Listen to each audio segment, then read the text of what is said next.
Hello everyone, good morning. నేను మీ Kalyani teacher. ముందు videos లో మనం గ్రోత్, డెవలప్మెంట్ అండ్ మెచ్యురేషన్ గురించి అయితే తెలుసుకున్నాము. అలాగే గ్రోత్, డెవలప్మెంట్ మధ్య ఉన్న రిలేషన్, డిఫరెన్సెస్ కూడా తెలుసుకున్నాం.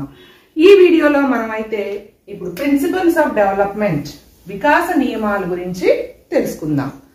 సో తెలుసుకునే ముందు నా ఎక్స్ప్లెనేషన్ కనుక మీకు నచ్చినట్లయితే లైక్ చేయండి. అలాగే ఎవరికైనా ఉపయోగపడుతుంది ఈ సైకాలజీ కాన్సెప్ట్ అనేది అనుకుంటే షేర్ చేయండి. కొత్త వాళ్ళు అయితే సబ్స్క్రైబ్ చేసుకుని నన్ను ఎంకరేజ్ చేయడానికి ట్రై చేయండి. అండ్ ఇప్పుడైతే టాపిక్ లోకి అయితే వెళ్ళిపోదాం మనం. అండ్ ఇప్పుడు మనకి ప్రిన్సిపల్స్ ఆఫ్ డెవలప్మెంట్ వచ్చేసరికి 10 ప్రిన్సిపల్స్ ఉన్నాయండి. ప్రిన్సిపల్స్ ఆఫ్ డెవలప్మెంట్ మనకి 10 ప్రిన్సిపల్స్ దాకా ఉన్నాయి. అవి ఏంటి అనేది ఒక్కొక్కటిగా చూద్దాం. Development is sequential. First one వచ్చేసి సీక్వెన్షియల్ అంటే ఒక యూనిఫామ్ గా వెళ్తూ ఉంటుంది అనమాట. ప్యాటర్న్ అనేది గజ్బిజ్ గా కాకుండా ఒక యూనిఫామ్ గా వెళ్తూ ఉంటుంది. దానికి మనకి సపోజ్ మనకు ఆల్రెడీ తెలుసు సీక్వెన్షియల్ అండ్ సిస్టమాటిక్ మేనర్ లో డెవలప్మెంట్ అనేది జరుగుతుంది అని. అది ఏంటి అంటే LSRW. Listening, speaking, reading, writing. ఇది మనకి లిజనింగ్ తర్వాత రీడింగ్ డైరెక్ట్ గా రాదు కదా. సో లిజనింగ్ వాడు విన్న తర్వాత, మాట్లాడిన తర్వాత చదవడం నేర్చుకుంటాడు, తర్వాత రాయడం అనేది నేర్చుకుంటాడు. సో ఒక సీక్వెన్షియల్ ఆర్డర్ లో అయితే వెళ్తుంది డెవలప్మెంట్ అనేది. ఇది ఫస్ట్ ప్రిన్సిపల్ అన్నమాట. ఇక్కడ మనకి ఎగ్జాంపుల్స్ గా ఏం చెప్పుకోవచ్చు అంటే, ఇప్పుడు మ్యాథ్స్ లో చూసుకుంటే మనకి first addition, subtraction, multiplication, division ఇలా ఒక్కొక్కటి నేర్చుకుంటారు. ఫస్ట్ పిల్లలకి ఎప్పుడైనా సరే ఎడిషన్ నేర్పిస్తారు, నెంబర్స్ తర్వాత ఎడిషన్ నేర్పిస్తారు, తర్వాత సబ్ట్రాక్షన్, తర్వాత మల్టిప్లికేషన్, తర్వాత డివిజన్, ఇలాగా ఒక ఆర్డర్ లో వెళ్తారు. So development is a sequential. And అలాగే మనకి ఫస్ట్ పిల్లలు మాట్లాడడం స్టార్ట్ చేసినప్పుడు ఫస్ట్ గగ్లింగ్, బ్యాబ్లింగ్ సౌండ్స్ చేస్తారు, తర్వాత వర్డ్స్ మాట్లాడతారు, తర్వాత కాన్వర్సేషన్స్ చేస్తారు. ఫస్ట్ అంటే కొడతారు కదా, తర్వాత చిన్న చిన్నగా పిలుస్తా ఉంటారు, తర్వాత వర్డ్స్ ఫ్రేమ్ చేస్తారు, తర్వాత కాన్వర్సేషన్ అనేది స్టార్ట్ చేస్తారు. ఇది first principle sequential. Second principle వచ్చేసి individual differences occur in development. Individual differences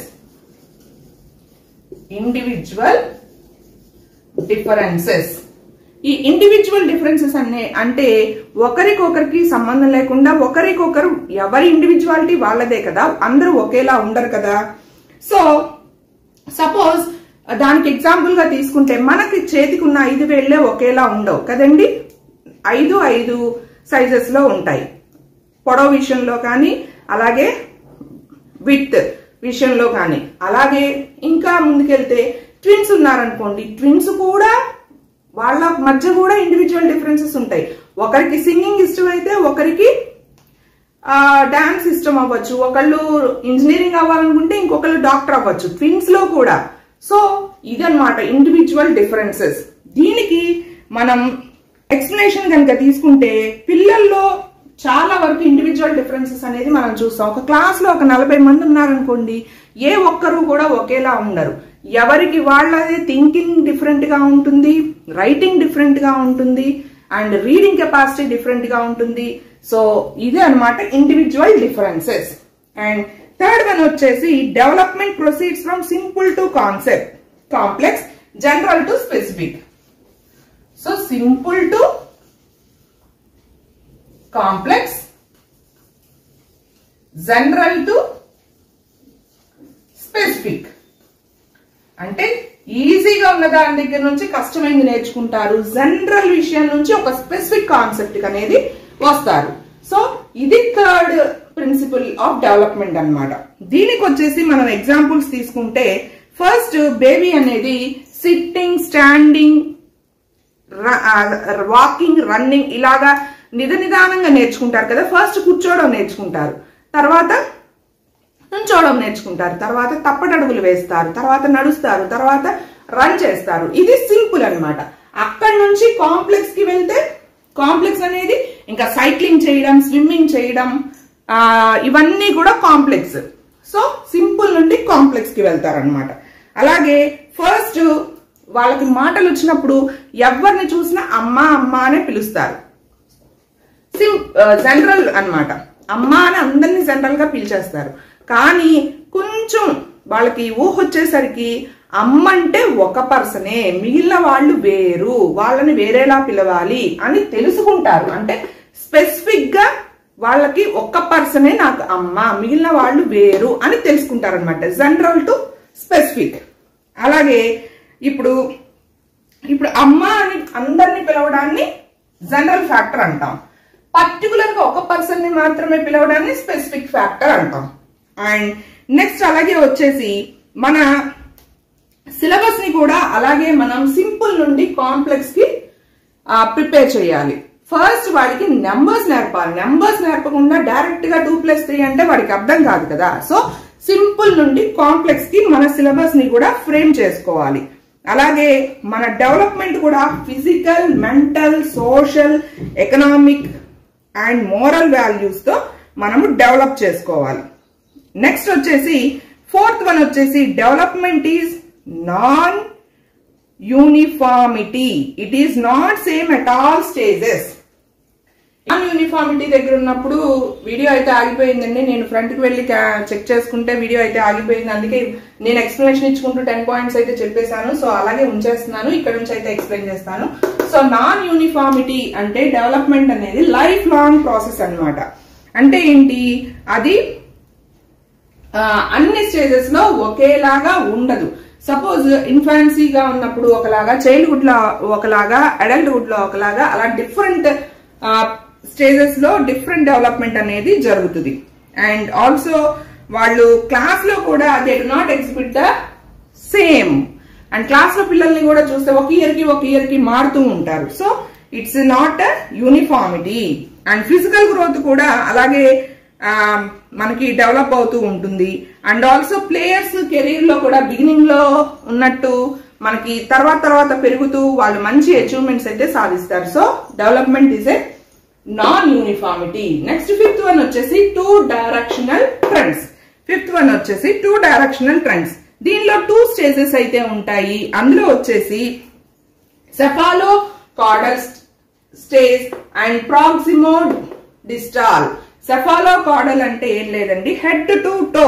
అంటే బాడీ ఫస్ట్ ఒక చైల్డ్ అనేది ఫస్ట్ తలని నిలుపుతారు, తర్వాత స్పైనల్ కార్డ్ ని నిలుపుతారు, అప్పుడు కూర్చోగలుగుతారు, తర్వాత ఆర్మ్స్ అండ్ లెగ్స్, అప్పుడు పాకగలుగుతారు, తర్వాత నడుస్తారు, తర్వాత పరిగెడతారు. సో ఇలాగా లాంగిట్యూడినల్ గా డెవలప్మెంట్ జరిగేదాన్ని సెఫాలో కార్డల్ అంటాం.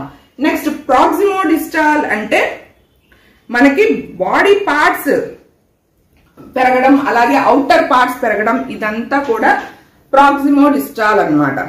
అండ్ నెక్స్ట్ వచ్చేసి మనకి development is a continuous process. 6th one వచ్చేసి కంటిన్యూస్ ప్రాసెస్. అంటే మదర్స్ ఫర్టిలైజేషన్ దగ్గర నుంచి, మదర్స్ ఊంబ్ దగ్గర నుంచి బాడీ విదర్ అయ్యేదాకా అంటే చచ్చేదాకా కూడా డెవలప్మెంట్ అనేది జరుగుతూ ఉంటుంది. It's a continuous process.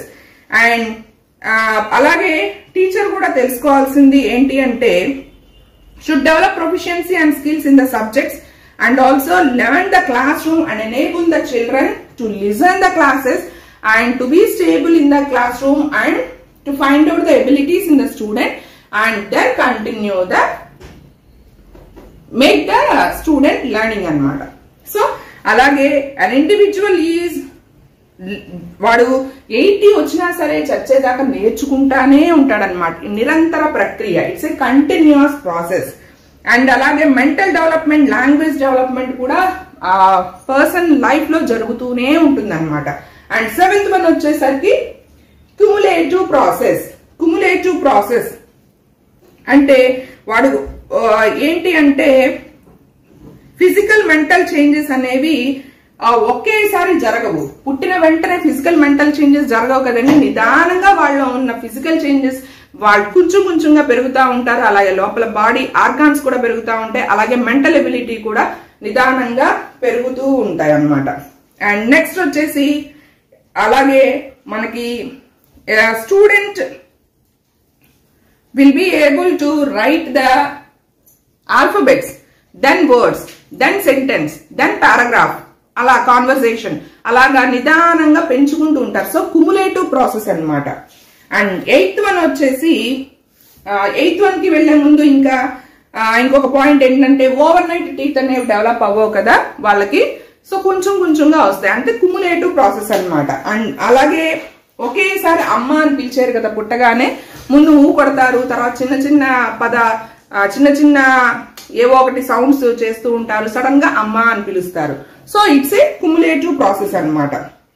And అలాగే ఇప్పుడు based on this principle teacher కి యూజ్ ఏంటి అంటే, teacher must master the basics of each subject and he or she must become proficient and competent in every subject అన్నమాట. So next 8th one వచ్చేసి development is based on heredity and environment. So ఇక్కడ heredity and environment అంటే మనకి growth, development and personality అనేవి మనకి heredity మీద ఆధారపడి ఉంటుంది, అలాగే వాడు పెరిగే వాతావరణాన్ని బట్టి కూడా ఉంటుంది. అండ్ ఒక మంచి సింగర్ అవ్వాలి అంటే వాడికి చిన్నప్పటి నుంచి దానిలో ఇంట్రెస్ట్ ఉండాలి. అంటే వాళ్ళ పేరెంట్స్ కూడా సింగర్స్ అయ్యారనుకుంటే ఆటోమేటిక్ గా వాళ్ళు సింగర్స్ అవుతారు. డాక్టర్ పిల్లలు డాక్టర్, యాక్టర్ పిల్లలు యాక్టర్, ఈ రాజకీయాల్లో ఉన్న వాళ్ళు వాళ్ళ పిల్లలు రాజకీయాల్లోకి ఇట్లా మనం చూస్తూనే ఉన్నాం కదా. సో అది హెరిడిటరీ అన్నమాట. అండ్ ఎన్విరాన్మెంట్ అలా కాకుండా వాడు పెరిగే వాతావరణాన్ని బట్టి, వాళ్ళలో ఉన్న జీల్ని బట్టి కూడా అది తీసుకునే ప్రొఫెషన్ అనేది ఆధారపడి ఉంటుంది. అండ్ నెక్స్ట్ ఇప్పుడు టీచర్స్ ఏం చేయాలి అంటే, వాడిలో ఉన్న ఎబిలిటీని గుర్తుపట్టి వాడిని ఇంకా ఎంకరేజ్ చేస్తే వాడు మంచి పొజిషన్ లోకి అయితే వెళ్తాడు. అలాగే 9th వన్ వచ్చేసి యూనిఫైడ్ హోల్. యూనిఫైడ్ హోల్, ఆ యూనిఫైడ్ హోల్ అనేది దేని మీద ఆధారపడి ఉంటుంది అంటే physical, emotional, social, mental. So ఇవి డెవలప్ అయితే ఆటోమేటిక్ గా వాళ్ళు మొత్తం డెవలప్ అవ్వగలరు అనమాట. అంటే ఫిజికల్, ఎమోషనల్, సోషల్, మెంటల్ అనేవి inter related and inter dependent. ఒకదానికొకటి రిలేషన్ ఉంటుంది, అలాగే ఒకదాని మీద ఒకటి ఆధారపడి ఉంటాయి. అండ్ సో అలాగే ఇప్పుడు మనకు మెంటల్లీ రిటార్డెడ్ పీపుల్ ని తీసుకుంటే వాడు మెంటల్ గా, సైకలాజికల్ గా డెవలప్ కాకపోవడం మూలాన సోషల్ అండ్ మోరల్ డెవలప్మెంట్ కూడా వాళ్ళల్లో ఉండదు. And also a healthy person, ఒక హెల్దీ పర్సన్ మెంటల్ గా, సైకలాజికల్ గా బాగా హెల్దీగా ఉన్నట్లయితే అతను ఎమోషనల్ గా, పర్సనల్ గా అండ్ వాడి పర్సనాలిటీ అండ్ సోషల్ గా బాగా డెవలప్ అవ్వగలడు అనమాట. That is unified whole. And last but not least predictable, అంటే ఊహించగలం. సపోజ్ 2 years ఏజ్ లోనే పిల్లవాడు ఇంత హైట్ ఉన్నాడు, సో వాడు ఇంకా హైట్ అవ్వగలడు అని ఊహించగలం, వాడి ఇంటెలిజెన్స్ ని ఊహించగలం. సో ఇలాగా మనం ప్రెడిక్ట్ చేయగలం అనమాట. టీచర్స్ కూడా వాడి క్లాస్ లో ఎబిలిటీస్ ని గుర్తుపట్టి వాడిని ఇంకా ఎంకరేజ్ చేస్తే, సపోజ్ వాడికి మ్యాథ్స్ అంటే ఇంట్రెస్ట్ ఉంటే ఇంకొంచెం ఎంకరేజ్ చేస్తే దానిలో ఇంకా డెవలప్ చేసుకుంటాడు, దానిలో ఇంకా స్కిల్స్ అనేవి పెంచుకోగలడు. అండ్ ఇక్కడతో ఈ ప్రిన్సిపల్స్ ఆఫ్ డెవలప్మెంట్ అనే టాపిక్ అయితే అయిపోయింది. నెక్స్ట్ మనం ప్రాక్టీస్ బిట్స్ అయితే చూద్దాము. అండ్ నెక్స్ట్ అలాగే ప్రాక్టీస్ బిట్స్ అయిపోయిన తర్వాత మనం ఫ్యాక్టర్స్ ఇన్ఫ్లుయెన్సింగ్ డెవలప్మెంట్ అనేది చూద్దాం. సోషలాజికల్, బయాలజికల్ ఇవన్నీ కూడా తెలుసుకుందాం. So stay tune to my channel. Thanks for watching. Bye bye. See you in the next video.